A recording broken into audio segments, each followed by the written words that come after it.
Thank you very much, and thanks, Carl, for inviting me today, and Ted for that nice introduction. I'm really so excited and pleased to be here. I wanted to talk about how the mind impacts the body in two different ways. First of all, how it impacts us chemically on the cell level, but then I want to go into the fabric of reality and how I think our thoughts really impact us on a really deep level. So some really weird out there stuff which I can't wait to tell you about. So I'm just going to kill half an hour first to get rid of the good stuff later on. But thanks first of all to all you today, because I noticed when I came into the room that you make the speaker's job very easy. And what I mean by that is, when you come into the room, sometimes you get a vibe for where everyone's at, and the fact that you're enjoying yourself and very open-hearted, and that really makes the speaker's job a lot easier. So thanks for that. Just those of you who don't really know much about what I do, I did a PhD in the science of building molecules. So organic chemistry, I think some people know it as, where you literally stick atoms together and construct these big, skeleton molecules of particular shapes.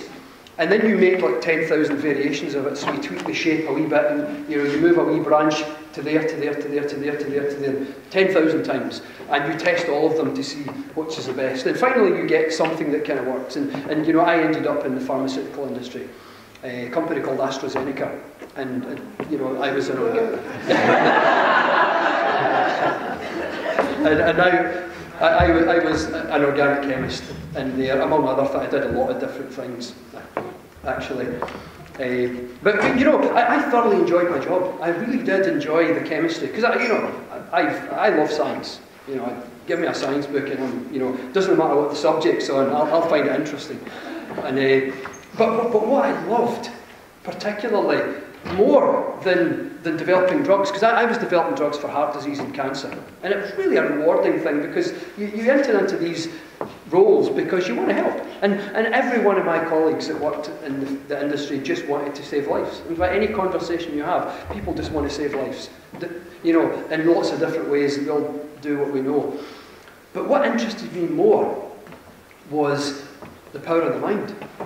Because when you test a drug, you've got to prove that it works. So you compare it against a fake drug. And most people know that the fake drugs are called placebos.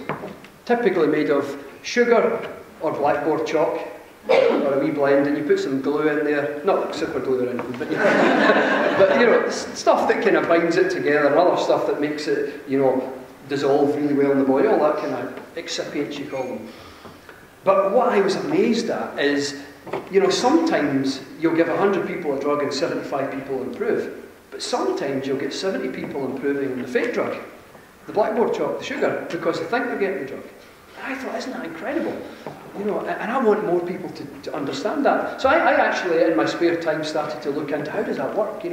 What happens in the brain and the body when you think something, or when you believe you're getting a drug. And I'll guarantee every single person in this room has experienced a placebo effect. Hands up, have you ever taken an aspirin or a paracetamol? 174, 2 people now. I'm not I didn't really count. Well, I did, but made a mistake. Anyway, what was I talking about there? Aspirin. Yeah.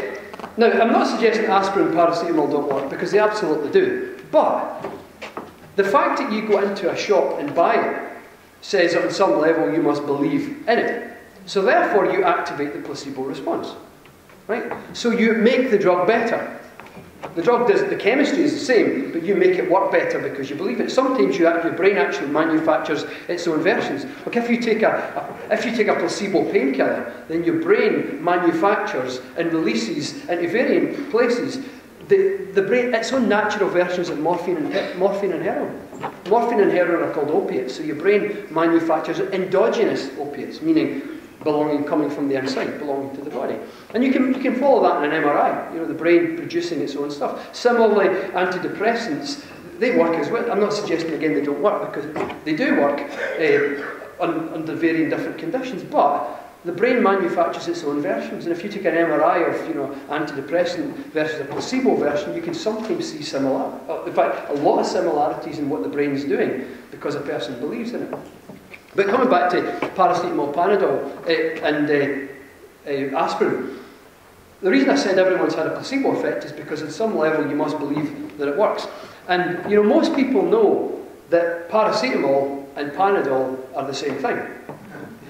But yet, Panadol, if you follow the statistics for aspirin, and branded aspirins versus, bland, cheap-looking ones, then you could extrapolate that to say Panadol would probably work about 25% better than paracetamol. And the reason why that is because it's 10 times the price. You go to a supermarket, 15p roughly, depending where you are, for paracetamol, £1.50-ish for Panadol. But the fact that it's 10 times the price stimulates a wee thought in your head that says, must be better, that stuff. And I know lots of people that buy it because it's 10 times the price. It looks fancy, so you crack it out, it's really cool. And it looks better. And you think, this stuff is awesome. Look at it, it looks better. So, come on, look at that crap paracetamol stuff, get that away. And because of that, it works better. But it's not the drug that's working better, it's you that's making it work better. And the difference between the best that something could be and the worst that something could be is usually in your own head, right? Meaning it's the thoughts that you think about it. Now, I'm not going to ask for a show of hands of who's ever taken Viagra, right? But we know, who you are. But one of the things that makes Viagra work really well is the name Viagra. Right? And it's, again, the drug itself, the chemical itself works really, really well. But calling it Viagra taps into the way that the brain stores and processes memories. So you have, Viagra happens to sound very like Niagara, right? And the Niagara Falls, in a sense, is a symbol of it's straight. And it's very powerful.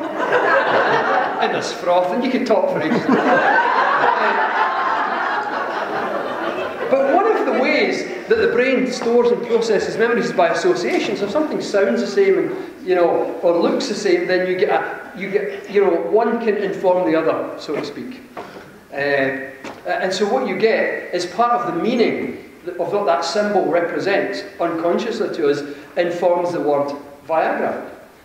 I mean, seriously, think about it. Do you think it would work as well if it was called Flopsy?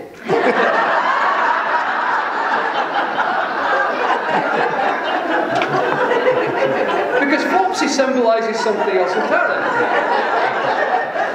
So here you have the difference between the best it can be and the worst it can be, and again, it's in your head. We have in a real sense, we have the capacity to suppress the effects of a medicine or to make a medicine work better. Similarly with any therapy, we have the capacity to suppress the natural ability of the therapy or enhance it through believing it or through developing empathy with if practitioners here, when you develop empathy with the person that you're working with, so they have more faith in you. And so that therefore the effect is pushed up to the best it can be. Whereas when we kind of clinical and standoffish, so you suppress the effects, and we have this broad range. So I love that the mind affects the body in so many different ways. And our daily attitude has a very profound effect on the body. They do say that optimists, on average, live about 7.5 years longer than pessimists. About 7.5 years. I wrote an article for the Huffington Post in America, and it was all about this one time. And I got the most amount of negative comments I've ever had for an article in my life. And it was all the pessimists. And you can actually see, you can chart how many people in the world are optimists and how many pessimists by the volume of negative comments. And then all the optimists put all the positive comments, and it was really, really funny. And I wasn't really meaning, for every single person, you always people that defy the odds. There's always, but what you get is a statistical average. With all statistics, it's just a statistical average. You take 10,000 people and you'll find that most people fit that thing. But there's always people over here that are, really, angry and nasty people, so to speak, that live to their 105. And then you've got beautiful, compassionate, optimistic people who die in their 50s or 40s or something like that. So there's always exceptions to the rule. But the mind impacts the body in that kind of way, because as we think, how we think about people and about stuff, you know, our emotional style, if you like, whether you have a positive emotional style, in other words, you react to challenges in a positive way, or whether you have a negative emotional style, whether you react to challenges in a negative way, that impacts your body by developing different levels of stress. So one's high stress, one's low stress, and day to day it doesn't make any difference, but over 20, 30 years of your life, consistently being the same, then what you start to see is different effects in the body. So that's one of the ways that the attitude affects us. Another really profound way that attitude about people affects us is in the heart. And one of my favourite pieces of research is called Marital Conflict Relations and Coronary Artery Calcification. You can probably figure out what that's all about. Scientists had 150 married couples, put them in a room, one couple at a time, and asked them to discuss topics of their choice for their marriage. And so it was a nice wee room, you know, a plant, a window, and, you know, kind of nice. And the camera's on them for half an hour having this conversation. And, you know, the scientists chuck away the first 20 minutes because most couples, knowing that there's a camera on you, are on the best behaviour and a lot nicer to each other than normal. After about 20 minutes, you kind of forget the camera's there and you get writing about each other. And that's when security are called in more often. So they only use the last 10 minutes of the videos in these types of studies. And what they do is they categorise the couples into the quality of the relationship, so how they treat each other. And at one end of the extreme, you have the group that you would define as hostile aggressive. So type A personality kind of thing in psychology. At the other end, you have people who are very much more heartfelt, compassionate, gentle, soft, kind. So you have hardened people, emotionally hardened towards each other over here, and you have soft people over here. Incidentally, this group over here had high levels of hardening of the arteries, or coronary artery calcification, CAC for short. It's when the coronary artery moves from having the consistency of a lightly poached egg to look something to resemble plasterboard. Whereas this group over here, they had very healthy cardiovascular systems. And when you take out of the equation the effect of diet and lifestyle, the only difference really is attitude, is the way that they treat each other. In fact, many cardiologists will tell you that the highest likelihood of cardiovascular disease is hostile aggressive. If your goal was to develop heart disease really fast, then if that was your goal, I'm not suggesting, you know, we know we can manifest, yeah, I'm telling you this kind of stuff not to think about, but if your goal was to develop heart disease, then all you need to do is start hating people. And express it, be aggressive and hostile, and that's how to do it. I feel like I'm becoming the how-to, you know. If you want a healthy heart, then you've got to love people. It's as simple as that, be kind. You know, out with the effects of diet and lifestyle, you know, taking all that away, be kind, be gentle, be compassionate, be patient, listen to people. Just be soft versus being hard. And it's incredible because all that starts in your head, in your mind. It's the way in which we think about stuff, about people. So, mind affects us in other really profound ways. Hands up who meditates in here regularly. I can see that, because long-term meditators have thicker heads. I'm not. But if you had to cut the top off your head and measure the thickness of your prefrontal cortex, not that you're going to do that, of course, but if you did, then you'd find that the prefrontal cortex tends to be thicker in people who practice long-term meditation over long periods of time. Because what you get is whenever there's activity in an area of the brain prolonged, then the brain builds up little neural connections. So you have like a brain cell here and a brain cell here, and it starts to grow extra fingers, so to speak. And it's like they look like tree branches or roots, and they reach from one to the other, and they start to connect.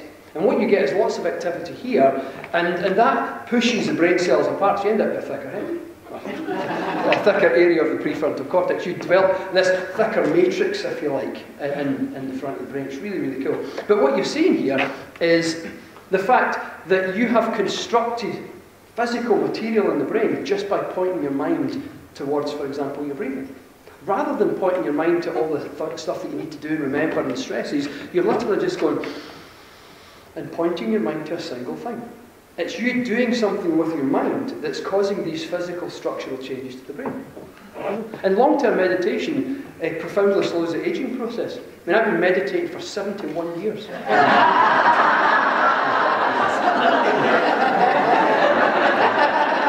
Proud of myself. What I do is I put grey dye in the side of my hair just to make it look a bit more authentic.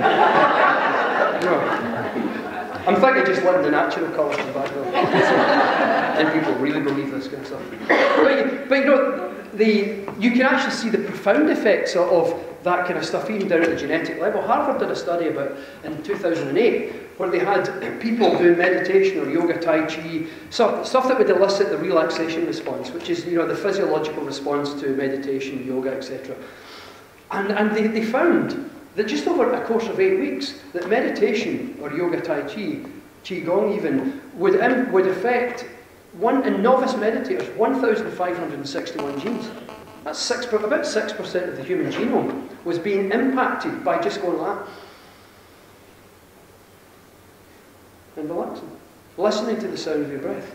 In other words, pointing your mind somewhere. So you're having this control, but yet you're physically impacting the behaviour of about 6% of your genome. I think that kind of stuff's extraordinary. Because when I worked in the pharmaceutical industry, if I'd have said anything like, when I ever spoke about these kind of woo things, as some people that I worked with would call them, you know, if I'd have said, you know, in 10, 12, 15 years' time there'll be a study that will show that you impact 6% of your genome by meditating, I'd have got laughed out of the lab. Right? And that's how much things have changed in the last 15 years. I mean, I started work in AstraZeneca in 1995. So here we have 18 years later, and boy, has the tide shifted into mind-body effects that are absolutely mainstream now. Absolutely mainstream. It's hard to dispute that the mind impacts the body really profoundly. In fact, even when you imagine something, just imagining something itself has a really profound impact on the brain and on the body. There's research that shows that if you were to imagine movement on one part of your body, you actually physically change the structure of your brain. So it was a study, Harvard, again, Alvaro Pascal Leon, professor, and his group got people to sit in front of a piano and go plonk, plonk, plonk, plonk, plonk, plonk, plonk, plonk, plonk, plonk, plonk, plonk, plonk, plonk, plonk, repetitively with the 5 fingers over and over and over again. And they measured changes in the area of the brain connected to the finger muscles. And what you got, through a phenomenon called neuroplasticity, meaning the brain isn't as hardwired as you think. When I was at university and you learned anything about the brain, it was, you know, the brain is moving and growing and changing as you're growing up, you know, like dough. You can knead the dough before you put it in the oven. And then when you get to about 14, 15, 16, 17-ish, it's like you put the dough in the oven and it comes out with a crust on it. And the metaphor is that that's it set. You know, leopard can't change its spots. Everything's set. Personality, the whole, you know, the way in which you behave, everything, you know, all characteristics are set. And that analogy has been kind of thrown out the window now because we now know that the brain is always changing. And in fact, your brain is changing at structural level through this phenomenon called neuroplasticity. And it will continue to change to the last seconds of your life. You know, the last breath that you take, your brain is still changing. It's evolving and moving and changing in response to your life experiences. Stuff that you learn, movements that you make, new experiences, and even just the way in which you mentally and emotionally process the experiences of your life. So all of these things are having this effect on the brain. But one of the ones that I cite most often, because I often share examples, stories of people who've used visualization techniques to facilitate profound healings in the body. And I found after, you know, a few years of giving talks on placebo effect and meditation, the mind and all that stuff, people would come up and say, you know, I'd used visualization for, I had a tumour, and I had, you know, heart disease, and I had arthritis, and all these different things that people had. And all of them were doing the same thing with their mind. They were imagining as if they were inside the body and imagining like a tumour getting smaller and smaller and smaller and smaller and smaller until it disappeared over and over and over again. And they would do the same thing over and over and over again.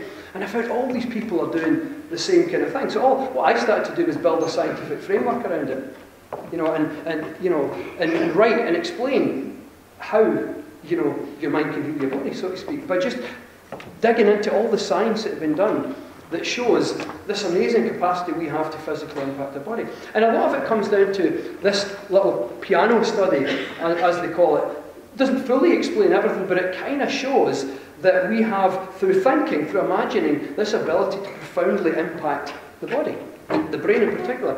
So they followed people going plop, plop, plop, plop, plop, plop, plop, plop, plop, plop, over and over and over again.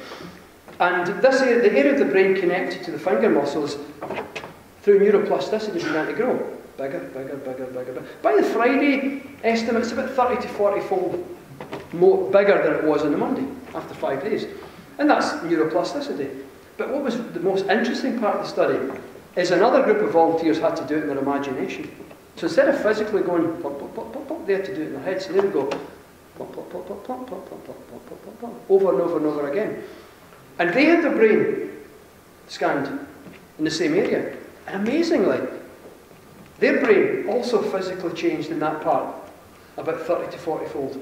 And if you sat the two scans, the technique called transcranial magnetic stimulation, if you set the two images for the Friday beside each other, even Monday, Tuesday, Wednesday, Thursday, you can actually see the changes mirroring each other. And the brain in many ways does not distinguish between whether you're actually doing something or whether you're imagining doing it. And it's really, really incredible. The brain that really doesn't distinguish between real and imaginary in so many different ways. And there's a wealth of studies coming out now that are finding the same phenomena appearing all over the place. And the lines between mind and body and real and imaginary are getting very, very blurred now. And a lot of this stuff that people have been talking about for years and years and years is finally finding a really strong scientific foothold. And I love it. Because one of the things that a lot of these people doing these kind of studies want to investigate is, if people are physically playing the piano, then their muscles get stronger. But what about people doing it in their heads? Do their muscles get stronger? So again, this is particularly interesting to people who do sports. And so lots of studies have come out comparing the physical strength effects of visualization. And I used to be an athletics coach. When I was a scientist, at night time I coached long jump, triple jump. And I taught all my athletes about, believing in themselves, having faith in yourself, just really coaching. I wasn't so much a practical, technical coach, but more of a just coaching the person, and also sharing with some of them the effects of the mind and the body. And all of the athletes, won medals at their age group. I'm not trying to impress you, but just to impress upon you that when you use the mind in so many different ways, it's amazing what you can accomplish, far more than most of us would think is possible for each of us. And so one of these studies, I'll give you an example of a version of the piano study, but just using one finger. So you have people asked to sit and do that with a little finger, right? 15 minutes a day, Monday to Friday for 3 months, right? It's quite tiring, so what you do is you do 15 seconds on, 20 seconds off. I mean, it's hard work, isn't it? Sometimes in the household it's as much as husbands actually do. Hey. My mum told me to say that. Yeah. To go to my dad to do the dishes. But well, okay. So 15 minutes a day, Monday to Friday for 3 months, and another group is doing it in their heads. So 50 minutes a day, Monday to Friday for 3 months, going like that. And just imagining you moving your finger. But amazingly, at the end of the 3 months, when you put your finger, you'll have to reset a weights with your finger to see how strong you are. It turns out that the ones who physically did the finger thing, the average gain in strength is about 53%. But those who did it in their imagination, the average gain in strength was 35%. And they hadn't even lifted a finger. I know what? Skeptics say, but it's not 53%, but it's not zero either. Here you have, sit on your backside and you can gain 35% strength just by imagining moving. So see if you really couldn't be bothered going to the gym. You can lie in your bed on Saturday morning and just imagine you're in the cross trainer. And I'm telling you, this is scientific fact. This stuff really does happen. But here's the thing. If you go to the gym and do 45 minutes, then you would have to do 45 minutes in your head. So you might as well just go to the gym. But if you really couldn't be bothered. And where the mind-body effects are even better is not only can the brain not distinguish between whether you're doing something, imagining it, but the brain doesn't even distinguish between whether you're doing something, imagining it, or whether you're watching somebody else doing it. It's amazing. So you have another experiment. There's an area of the brain, there's an interconnected network of cells in the brain called the mirror neuron system. And mirror neuron system kind of does what it, so to speak, it mirrors stuff. So if I'm doing that, your brain thinks you're doing that. And it really does. And if you take an MRI of your brain, watching me doing that, your brain is processing it as if you're doing that. And even if I went like that, slap myself in the face, not that I would do, your brain processes the slap in the face as if I slapped you in the face. The only bit that doesn't get processed is the bit that actually feels the pain. Doesn't some people with a condition called synesthesia where they actually do feel the pain? But it's amazing the mirror, how much your brain mirrors stuff. I remember actually when we live in Windsor, same time as the Queen actually. Been there for 7.5 years. And I'm in the huff with her because I've been living in Windsor for 7.5 years and she's never popped in for tea. I thought it was one of these things you do. I live literally 5 minutes walk from her house, from the castle, and she never even popped in there. I get my best china and everything out there. What was I talking? Mirror neuron system. Yeah. So what you get here is when I first moved down, I'd only been in London a couple of times, and I was in one morning. And I walk along one of the busy streets, and I wonder how at the end of the street I feel it's like 8:45 in the morning, I'm feeling really agitated and stuff, and it's because, in a sense, I was actually unconsciously mirroring the aggressive, hurrying movements a lot of people were making in that area to get to work. And I always wondered why that was. Whenever I was around people that were agitated and stressed, I always felt kind of the same. And there's a thing called the emotional contagion scale. It's a 60-point scale, and I scored in the 95th percentile, which is why I'm so sensitive to other people's stuff. There's many ways you can be sensitive, but on a really practical level, the mirror neuron system facilitates. Of course, there's deeper levels of overlapping and interaction of consciousness, which I'll go into quite shortly. But on a primary neurological level, this is mainstream science. So it's called emotional contagion. But what you find is, as I said, your brain can't tell the difference between whether I'm doing that or you're doing that in many ways. So this sort of study, we elastic band around your fingers, and one person was asked to go like that and stretch it out against the strain of the elastic band 25 times, take a rest, do another 25 times. So if you're a gym goer, that's called 2 sets of 25 reps, elastic band. And at the end of the 6th session, they put the fingers in a wee machine and pushed out a wee set of bars to see how strong they were. The average gain in strength, again across the group, was 50%. But you know what I didn't tell you? See while they were doing that, somebody else was sitting in a chair opposite them, watching them. And they were just to watch them doing that. Nothing else. No coming, no speaking, no, what are you doing? You look stupid, pushing an elastic band. You're going to get to the Olympics or something. Nothing like that. Literally just watching them. So after the 6th session of watching, they put their fingers in a wee machine. And the average gain in strength was 33%. Amazing, eh? Not only had they not lifted a finger, but they'd watched somebody else doing it. See, if you did go to the gym, you could sit in a cafe. Watching everyone else lifting their weights. Keep up a wee bit lower, please, thanks. I really need to work these glutes here. Thanks. 10, thanks. We'll work out for the day. There you go. But I mean, again, this is scientific fact. And what you find is groups now have tested out the ability, this capacity for healing by people who've had a stroke. And in some studies, you'll have 2 groups. One group, they've always got one group who do 6 weeks or 4 weeks or 6 weeks of physiotherapy. But in one study, you've got a group doing 6 weeks of physiotherapy and an extra hour a day of visualising themselves moving their impaired limb. In another study, you'll have a group not visualising themselves, but watching someone else lifting objects.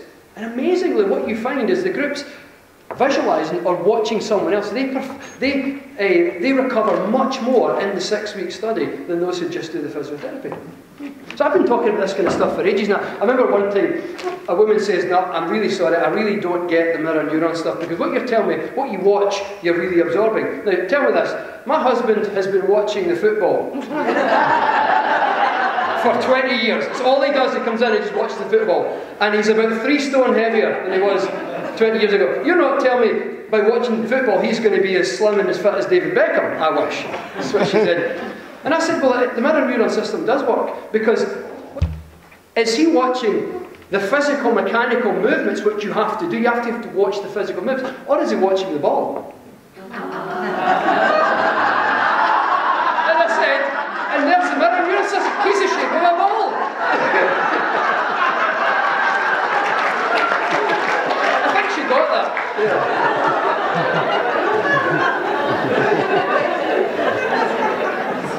So I think we're all pretty cool. I think we have these amazing capacities to affect ourselves. But what I've been talking about here is some of the really mainstream, I guess, biochemical evidence of how your mind affects your body. But what I actually think goes on is there's a deeper level to it. I think everything has multiple levels. I think a lot of times in science, you think it's just this explains it, and other scientists think it's just that. And what you often find, it's actually a bit of both. And it depends on the conditions. If you're measuring this way, you get that. If you're measuring it that way, you get that. Or it depends on the environment. That it's never always black and white. It's usually a bit of both. And I think as well as this physical movement of stuff, you also have at a deeper level, I think, your own consciousness on a really deep and profound level actually physically shapes the world around you and the world inside of you. Really, really profoundly. And I've been thinking about this kind of stuff for years. And here's how I think it worked, right? If you look inside anything, like let's take my hand. If I looked inside my hand, I would see cells. Look inside the cells. Let's go to the centre of the cell, the yolk, if you like, and you'll find your DNA, or chromosomes. You know, DNA with protein coatings all wrapped up into these wee X-shaped kind of things. Look inside a piece of DNA. Go right down until you're really, really small. Until you're like 0.000000000 metres in size, which is like 9 zeros, I meant to say, in a one. Size of an atom, and what you get is, inside it's just atoms. And they might look like wee bunches of grapes. Tiny wee things. But you look inside an atom, there's nothing there. Or almost nothing there. You've got protons, neutrons, electrons, croutons and morons.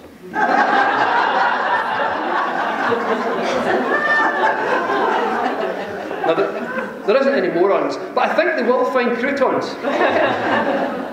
Because, you know, the Large Hadron Collider fires particles at 99.99% the speed of light in opposite directions around a 17-kilometre ring, and it smashes them here. Just to give you an idea how fast that is, light travels at approximately 186,000 miles in a second. So that's about half a dozen times around the world in 1 second if you shone a torch that could bend. If you put magnets and bent it around, it's technically difficult to do. But if you did do that, you'd go half a dozen times round back to the same spot.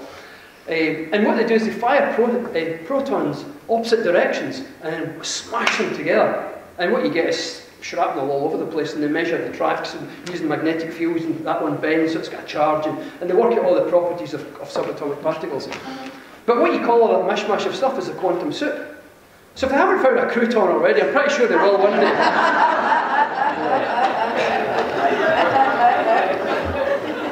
See, I can tell that was actually a pity laugh. Did you actually think that was funny? I think it was a taxi, actually.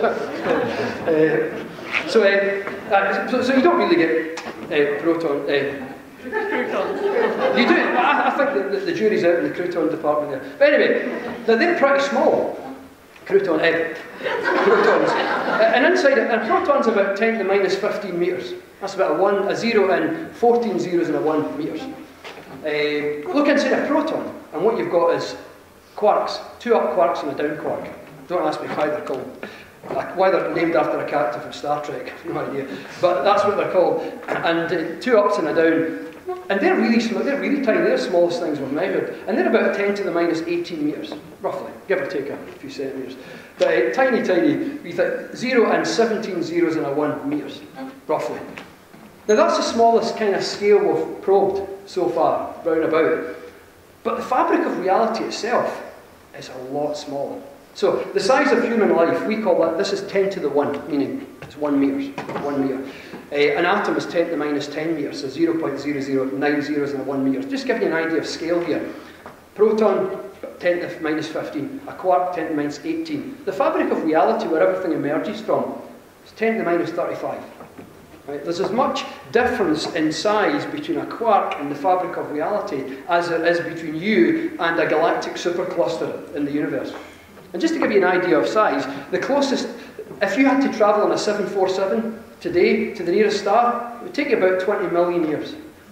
Right? And that's without coffee breaks. 20 million years.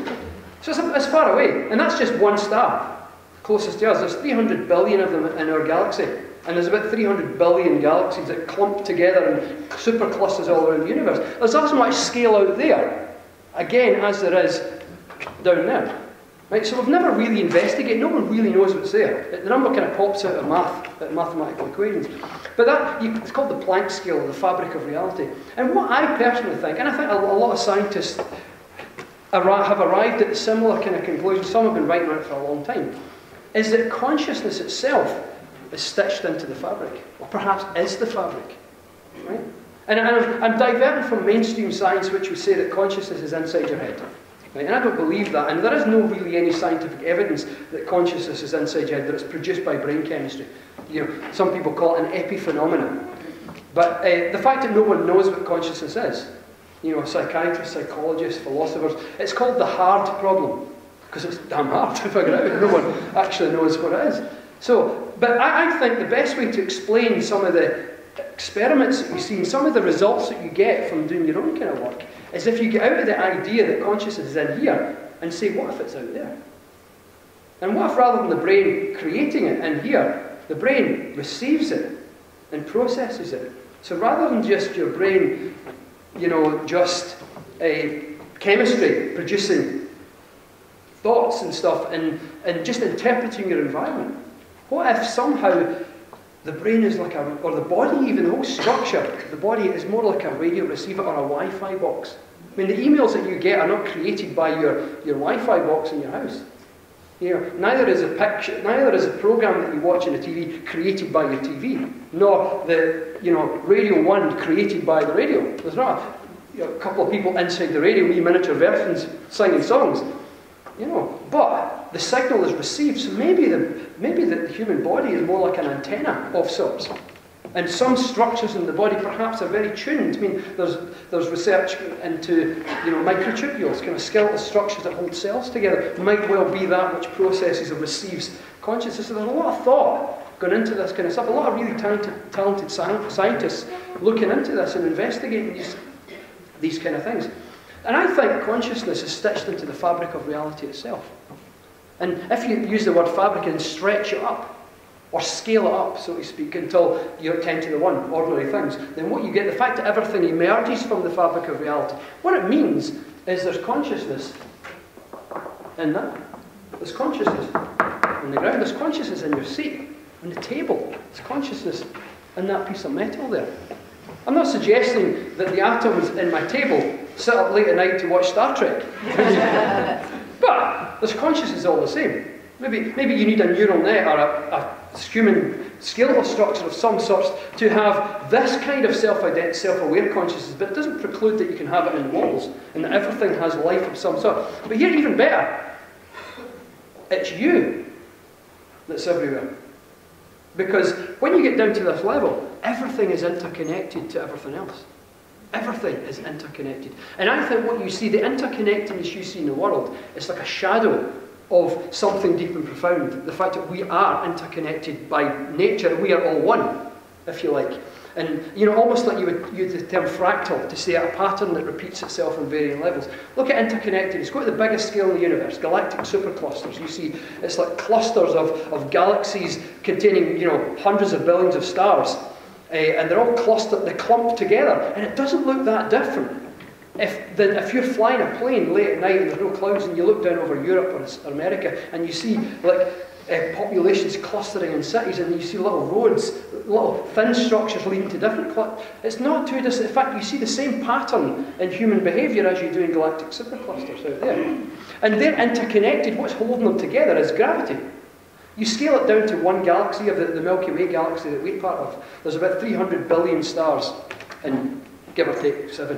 In Milky Way, and they all spiral round a supermassive black hole at the centre, and they're all spiralling in towards the middle, and we're at one of the outermost kind of rims.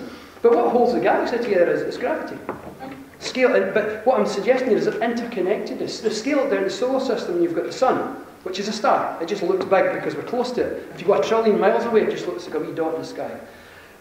But You have the planets, Mercury, Venus, Earth, Mars, Jupiter, Saturn, Uranus, Neptune, and planetoid Pluto, and they're all interconnected as a relationship, and they're so connected that if Jupiter and Saturn are close to each other, they'll pull the Sun off balance, and the Sun kind of wobbles around a centre of mass. And the reason why that happens is because of this interconnectedness. Scale it down to human society. I've already told you about the cities, you can see the interconnectedness of civilizations. But even just in our behaviour, you have social networks. And we clump together in little networks, not just families, but in friendship networks. And information flows through social networks, just like electricity flows through a copper wire. Really the same kind of thing. The information in this kind of sense is conversations. Emotions through the mirror neuron system. Scale it down inside the body, and what you've got is an integrated network of cells, 50 to 100 trillion cells in the body interconnected through the nervous system.